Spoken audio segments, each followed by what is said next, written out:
बिस्मिल्लाहिर्रहमानिर्रहीम। मेरा नाम मोहम्मद नुमान रशीद। जैसा कि हम अपने मिसबाह ई लर्निंग प्रोग्राम के तहत एक्सरसाइज 1.1 सीख चुके हैं, तो अब हम मैथ 113 और मैथ 123 जो कि फर्स्ट ईयर का मैथ है, कि जिनके तमाम बुक्स में पहला चैप्टर क्वाड्रेटिक इक्वेशन का है, उसकी अब एक्सरसाइज 1.2 की तरफ चलते हैं। एक्सरसाइज 1.2 को हल करने से पहले इसका इंट्रोडक्शन और इसके बेसिक फार्मूलाज को हमें सीखना होगा। हमें ये देखना होगा कि ये एक्सरसाइज किन किन पार्ट्स के ऊपर मुश्तमिल है और आया कि कौन से वो फार्मूलाज हैं कि जो इस एक्सरसाइज के अंदर इस्तेमाल हो रहे हैं। सबसे पहले हम इस एक्सरसाइज के नेम की तरफ चलते हैं। इसका जो बेसिक नेम है इन टॉपिक्स का, वह है nature of the roots of a quadratic equation, और उसके बाद इसका दूसरा नाम जो है वो है discrimination of the roots of quadratic equation. Nature हम कहते हैं कुदरत को, और इसी तरह डिस्क्रिमिनेंट या डिस्क्रिमिनेशन एक वो खास चीज के जो एक खास काम सर अंजाम दे, उस चीज को डिस्क्रिमिनेशन कहा जाता है। लफ्जी इसके मतलब है इम्तियाजी सलूक बरतने वाली चीज। तो यहाँ पर हम डिस्क्रिमिनेंट पार्ट को रीड करेंगे जो क्वाड्रेटिक फार्मूले के अंदर अप्लाई होते हैं। तो नंबर 1 पे हम देखते हैं कि ये है क्या, discrimination of roots of a quadratic equation, यानी कि दो तरजीह मसावात के वो रूट्स के जो इम्तियाजी सलूक के साथ सामने आ सके। हमने इसको हल करने के बेसिक 3 तरीके पढ़े थे। Number 1 factorisation, number 2 completing square, number 3 quadratic formula. Quadratic formula वो तरीकाकार था कि जिसके अंदर हमने रहते हुए वो तमाम सवाल हल कर लिए कि जो क्वाड्रेटिक इक्वेशन के फैक्टराइजेशन मेथड और कंप्लीटिंग स्क्वायर मेथड से भी हल नहीं हो पाए थे। और हम ये भी जानते हैं कि हमने क्वाड्रेटिक फार्मूला पढ़ा था x is equal to minus b plus minus under root b square minus 4ac divided by 2a। और हम जानते हैं कि क्वाड्रेटिक इक्वेशन की स्टैंडर्ड फॉर्म होती है ax square plus bx plus c is equal to 0। जैसा कि हम जानते हैं कि इंसान की शुरू से ये कोशिश रही है कि इंसान एक ऐसी चीज को अपनाए कि जिसमें मेहनत कम से कम हो और नताइज ज्यादा से ज्यादा सामने आए। इंसान की कोशिश रही है कि वो लॉन्ग टर्म को छोड़े और शॉर्ट टर्म को अपनाए, लेकिन नताइज जो है फिर भी बेहतर ही मिले। लिहाजा यहाँ पर भी कोई ऐसी ही चीज सर अंजाम दी गई। जब हमने अपने क्वाड्रेटिक फार्मूले को देखा जो कि था minus b plus minus under root b square minus 4ac divided by 2a, तो यहाँ पर मैं क्या देखता हूँ कि यहाँ पर इसके बेसिक 3 पार्ट्स बन गए। पहला पार्ट जो है वो प्लस माइनस से पहले वाला यानी माइनस बी का, दूसरा पार्ट वो जो अंडर रूट के अंदर है यानी कि बी स्क्वायर माइनस 4ac, और तीसरा पार्ट जो तकसीम के नीचे है यानी कि 2a वाला। तो हमने ऐसा पार्ट लेना है कि जिसमें क्वाड्रेटिक इक्वेशन की स्टैंडर्ड फॉर्म के तीनों मेन जुज़ यानी कि a, b और c की नुमाइंदगी पाई जाए। पहले पार्ट को देखा तो b की नुमाइंदगी थी, a और c की नहीं थी। आखिरी वाले को देखा a की तो थी लेकिन b और c की नहीं थी। और इसके बाद मैंने अंडर रूट के अंदर वाले को देखा तो वहां पर a की भी नजर आई, b की भी नजर आई और c की भी। और मैंने कहा d is equal to b square minus 4ac, that's our discriminant.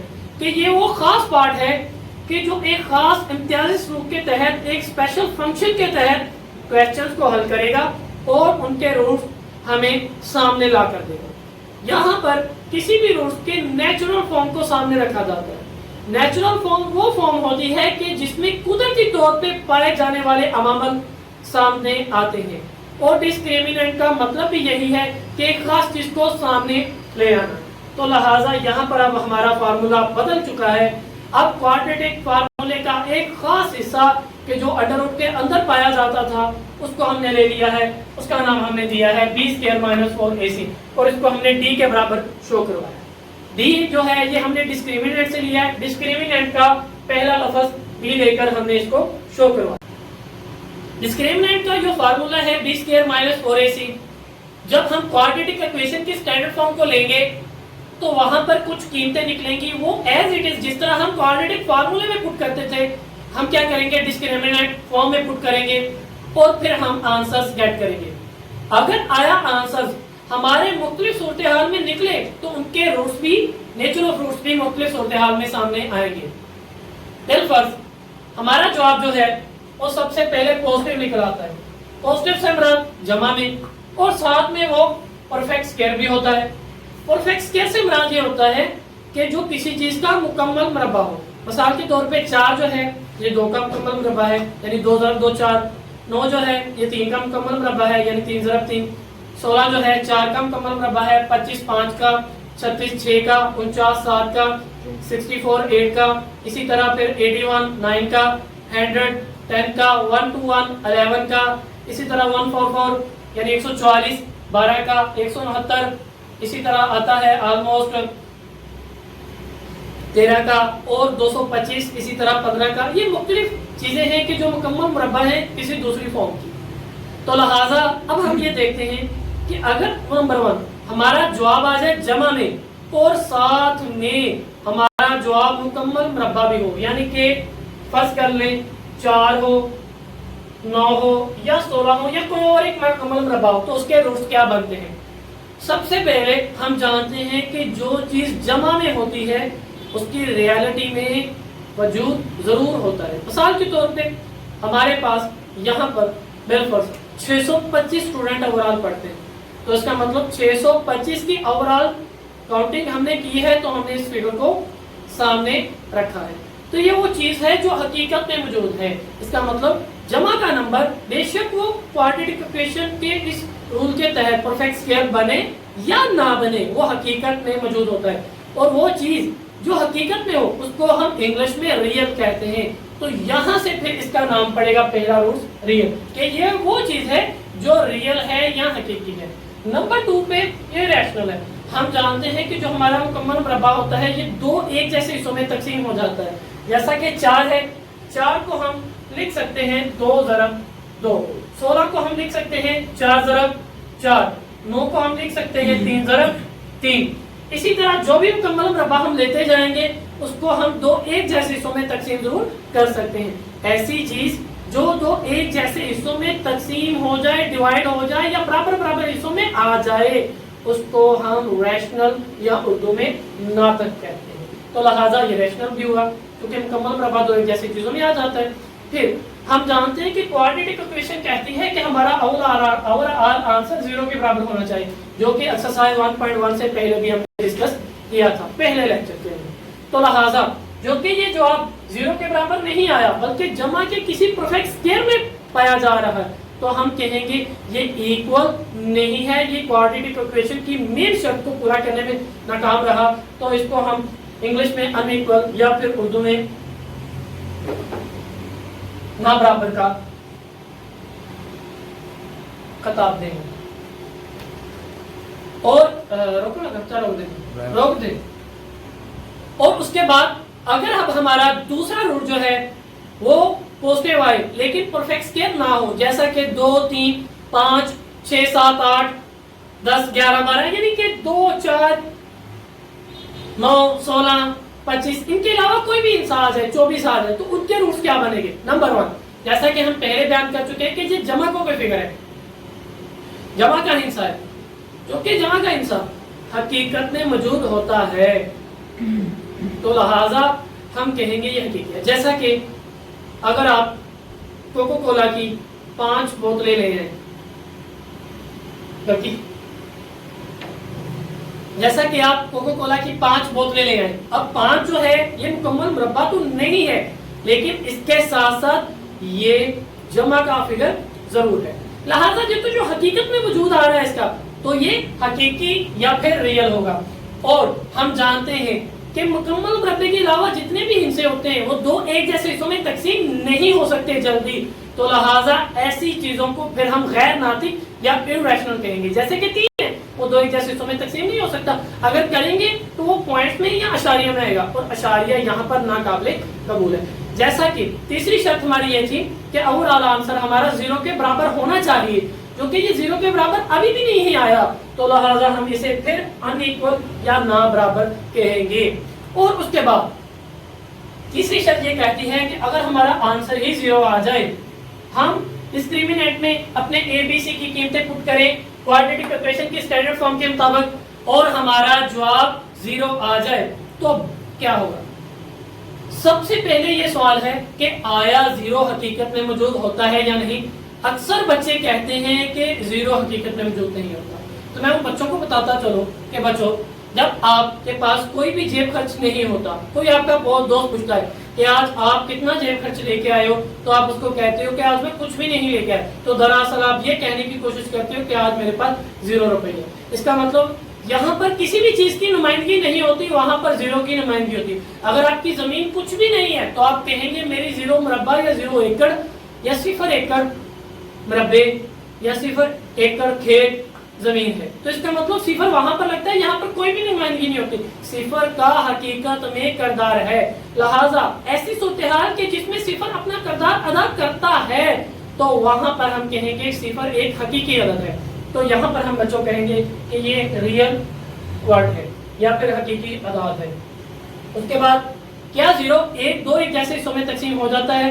जी हाँ, 0 2 एक जैसे हिस्सों में तकसीम हो सकता है। कैसे? हम करते हैं 0 multiply by 0 is equal to 0। हम जानते हैं कि 2 0 को आपस में मल्टीप्लाई करने से आंसर 0 ही आता है, तो लिहाजा हम कहेंगे ये रैशनल है। उसके बाद हम ये देखते हैं कि क्वाड्रेटिक इक्वेशन की जो डिमांड है वो है कि ओवरऑल आंसर 0 है। क्या हमारा ओवरऑल आंसर 0 आ चुका है? जी हाँ, हमारा जवाब 0 आ चुका है।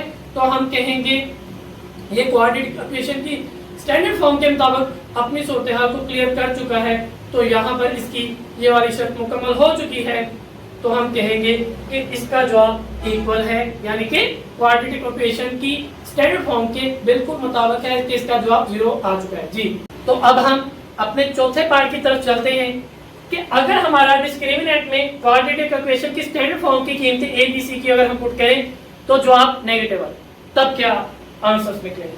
हम जानते हैं कि नेगेटिव का कभी भी हकीकत में तसव्वुर नहीं पाया जाता। हम कभी भी अपने दोस्त को नहीं कह सकते कि मैं -100 जेब खर्च लेके आया हूँ या मेरी -200 एकड़ जमीन है, या कभी भी अपने बाप बच्चों को नहीं बोलेगा कि आज मैं -30,000 कमाया है। माइनस वो ख्याली पुलाव होता है जो हमारे दिमाग की हद तक काम करता है, इसका हकीकत में कोई भी तसव्वुर या हकीकत में कोई भी वजूद नहीं है। ये गोया वो तसव्वुर है जो हम अपने नुकसान को जाहिर करने के लिए इस्तेमाल करते हैं।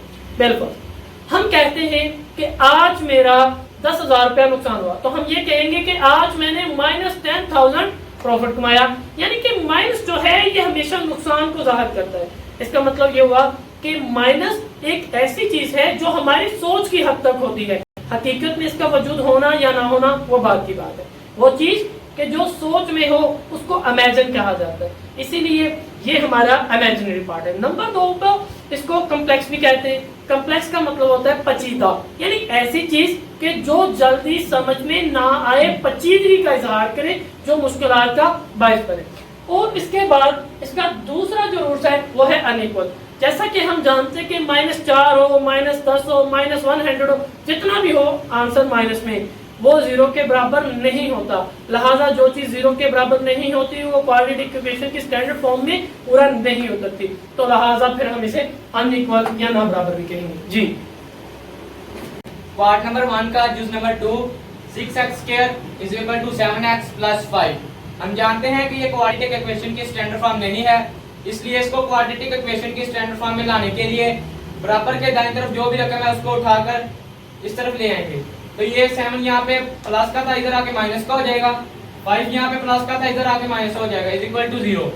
हम जानते हैं कि x² के साथ जो भी रकम है वो हमारे पास a होती है, x के साथ जो भी रकम है वो b, और x के बगैर जो भी रकम है वो c। हमने एक फार्मूला निकाला था b² - 4ac। b हमारे पास है -7, 7 का स्क्वायर -4 पुल ये वाला, और a हमारे पास है 6, c हमारे पास है -5, और 7 का स्क्वायर होता है 49।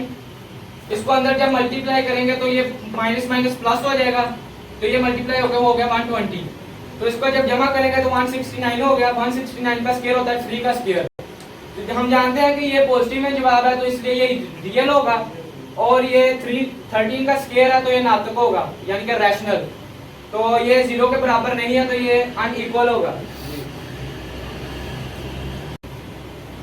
तो अब हम एक्सरसाइज 1.2 की तरफ निकलते हैं कि जो नेचर ऑफ द रूट्स और उसके बाद डिस्क्रिमिनेशन ऑफ द रूट्स के ऊपर मुश्तमिल है।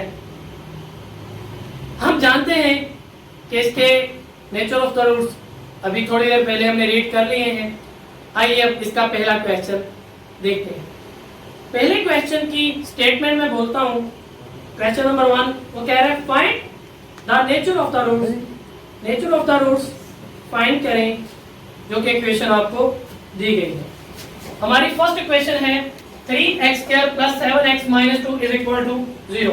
हम जानते हैं कि x² के साथ जो भी रकम होती है वो a होती है, x के साथ जो भी रकम होती है वो b, x के बगैर जो भी रकम होती है वो c। इसका मतलब a जो है ये 3 है, b जो है वो 7 है, c जो है वो -2 है। और हम ये भी जानते हैं कि अब हमारा फार्मूला चेंज हो चुका है। जो क्वाड्रेटिक फार्मूले की जगह नया डिस्क्रिमिनेंट का फार्मूला आ चुका है, जो क्या है b² - 4ac। तो बच्चों हम क्या करेंगे, b की जगह b की कीमत रख देंगे, यानी कि 7 का स्क्वायर -4 फार्मूले का अलग, a की जगह a की कीमत और c की जगह c की। 7 का square 49, 4 3 12, 12 2 24, minus minus plus 49 plus 24 बच्चों आपस में हो गया 73। अब 73 के हमने नेचर ऑफ द रूट्स बोल रहे हैं। हम जानते हैं कि 73 जो है ये जमा में तो है लेकिन परफेक्ट स्क्वायर नहीं है। जो कि ये जमा में है तो हकीकत तो जाहिर बात ये होगा ही, जो कि ये परफेक्ट स्क्वायर नहीं है तो लिहाजा ये इररेशनल है, यानी कि गैर नातक। और जो कि ये 0 के बराबर नहीं है तो ये क्वाड्रेटिक इक्वेशन की मेन फॉर्म को पुट नहीं कर पा रहा, लिहाजा ये अनइक्वल होगा। हमने अपने जितने भी रूट्स हैं डीए में वो सिर्फ इंग्लिश में लिखने, उर्दू में नहीं। उर्दू में मैं आप लोगों की आसानी के लिए लिख रहा हूँ क्योंकि यही रूट्स आपने मैट्रिक के अंदर भी पढ़े थे। और अब हम अपने नेक्स्ट 2 क्वेश्चंस की तरफ निकलते हैं। जी पार्ट नंबर 1 का जूस नंबर 3, 2x² + 3x + 1 = 0। ये पहले ही क्वाड्रेटिक इक्वेशन की स्टैंडर्ड फॉर्म है। तो अब हम जानते हैं कि x² के साथ जो भी रकम है वो a होती है, x के साथ जो भी रकम है वो b, और x के बगैर जो भी रकम वो c। हमने फार्मूला निकाला था b² - 4ac। b हमारे पास है 3 का स्क्वायर -4, a हमारे पास है 2 और c है हमारे पास 1। 3 का स्क्वायर 9 और ये -4 को 2 के साथ मल्टीप्लाई किया 8 और ये 1 वैसे। इसको माइनस किया तो 1 आ गया। हम जानते हैं कि 1 भी एक कंप्लीटिंग स्क्वायर है, 1 भी एक कंप्लीटिंग स्क्वायर है। इसको 1 ज़रब 1 करेंगे तो ये a का मुरब्बा बन जाएगा। तो इसलिए 1 भी पॉजिटिव है तो ये रियल, और ये 2 एक जैसे हिस्सों में तकसीम हो सकता है तो ये रैशनल, और ये 0 के बराबर नहीं है तो ये अनइक्वल। जी क्लोज कर दे। तो अब हम चलते हैं क्वेश्चन नंबर 1 के पार्ट नंबर 4 की तरफ। ये शुरू करने से पहले मैं आपको बता दूं, पिछले 2 क्वेश्चंस हमारे एक नहायत ही अहम स्टूडेंट उसामा ने पेश किए आपकी खिदमत में। उम्मीद है कि आप लोगों को वो दोनों क्वेश्चन समझ आ गई होगी। अगर आपको उनमें किसी भी किस्म की कंफ्यूजन हो तो आप लोग हमारे कमेंट सेक्शन और या फिर स्क्रीन के नीचे आने वाले नंबर पर राब्ता करके उनका रिजोल्यूशन भी मुझसे मंगवा सकते हैं। क्वेश्चन नंबर 4 है √2x² + 3x - 8 = 0। सबसे पहले दी गई मसावात को क्वाड्रेटिक इक्वेशन की स्टैंडर्ड फॉर्म में लाना ही हमारा पहला था, जो कि ये ऑलरेडी स्टैंडर्ड फॉर्म में है, लिहाजा ये परेशानी हमें नहीं होती। हम जानते हैं कि a इज इक्वल टू √2 होता है, क्योंकि x के साथ जो भी रकम होती है वो a होती है। इसी तरह x के साथ जो भी रकम होती है वो 3 होती है, और x के बगैर जो भी रकम होती है वो c होती है, यानी कि √-8। हमने एक नया फार्मूला बनाया जो क्वाड्रेटिक इक्वेशन के नए फार्मूला क्वाड्रेटिक फार्मूला से ही अकस किया गया, डिस्क्रिमिनेंट का फार्मूला जो था b² - 4ac। b की जगह बच्चों b की कीमत रखनी, b की यहाँ पर कीमत थी 3, तो 3 का स्क्वायर आ गया, -4 एज इट इज आ गया, a की जगह √2 आ गया जो कि उसकी कीमत थी, c की जगह -√8 आ गया जो कि उसकी कीमत थी। 3 का स्क्वायर बच्चों 9, 4 एज इट इज आ गया, प्लस माइनस माइनस अंडर के अंदर रहते हुए 2 और 8 को मल्टीप्लाई कर दिया गया, तो जो कि 16 था। 9 + 4 और √16। हम जानते हैं कि बच्चों √16 का जो अंडर है वो है 4, लिहाजा बच्चों 9 + 4 × 4 हो गया, तो हम जानते हैं कि 4 को 4 से मल्टीप्लाई करें तो आंसर आता है 16। तो यहाँ पर जवाब आ चुका है 9 + 16 यानी कि 16, तो ओवरऑल आंसर आया है 25। हम जानते हैं 25 जो है ये 5 का स्क्वायर है। जो चीज स्क्वायर में आ जाए हम जानते हैं कि एक तो प्लस में होती है तो वो रियल होती है, उर्दू में इसे हकीकी कहते हैं। और जो चीज एक जैसे हिस्सों में तकसीम हो जाए जिसमें परफेक्ट स्क्वायर लागू हो जाए, जैसे 5 का स्क्वायर, वो रैशनल होती है, उर्दू में उसे हम कहते हैं नॉट। जैसा कि क्वाड्रेटिक इक्वेशन की मांग है कि हमारा जवाब 0 आए, ये 0 के बराबर नहीं है, तो लिहाजा हम इसे कहेंगे अनइक्वल, यानी कि गैर बराबर या फिर ना बराबर। आप लोगों को बच्चों में बता दूं, आप लोगों ने रूट सिर्फ पेपर में इंग्लिश में लिखने, उर्दू में नहीं, उर्दू में हमने आपकी आसानी के लिए यहाँ पर लिखे। जी